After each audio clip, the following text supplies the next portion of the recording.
Udhna petrol pump પાસે લૂંટવાની કોશિશ કરતા મહિલાએ પ્રતિકાર કરતા આરોપીઓએ માથાના ભાગે કાચની બોટલ મારી લોહી લુહાણ કરી દેતા પોલીસે બેની ધરપકડ કરી લીધી છે। મહારાષ્ટ્રના સિંદખેડા ખાતે રહેતી મહિલા કિમ ખાતે તેના પુત્રના ઘરે ગઈ હતી। તે પેટ્રોલ પંપ પાસે ઊભી હતી ત્યાં 3 ટપોરીઓ તેની પાસે આવી હાથમાંથી પર્સ લૂંટવાનો પ્રયાસ કર્યો હતો। મહિલાએ પ્રતિકાર કરતા માથામાં કાચની બોટલ મારી ઈજા પહોંચાડી દીધી હતી। ઘટના પહેલા પોલીસ પાસેથી મળતી માહિતી મુજબ મહારાષ્ટ્રના ધુલિયા જિલ્લામાં સિંદખેડામાં રહેતી 48 વર્ષીય મંગલબાઈ છોટુ રઘુનાથ ભામરેએ ઉધના પોલીસ સ્ટેશનમાં ફરિયાદ નોંધાવી છે। ફરિયાદમાં જણાવ્યા મુજબ તેમનો પુત્ર કિમમાં રહે છે અને ગઈકાલે સવારે તેઓ મહારાષ્ટ્રથી ટ્રેનમાં ઉધના સ્ટેશન પર આવ્યા હતા અને ભૂલમાં ડિંડોલીની બસમાં બેસી જતા પરત Udhna road number 3 HP petrol પંપની પાસે આવીને ઊભા હતા।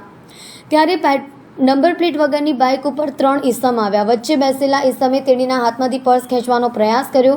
મહિલાએ પ્રતિકાર કરતા કાચની બોટલના 2 થી 3 ઘા માથામાં ઝીકી દીધા હતા।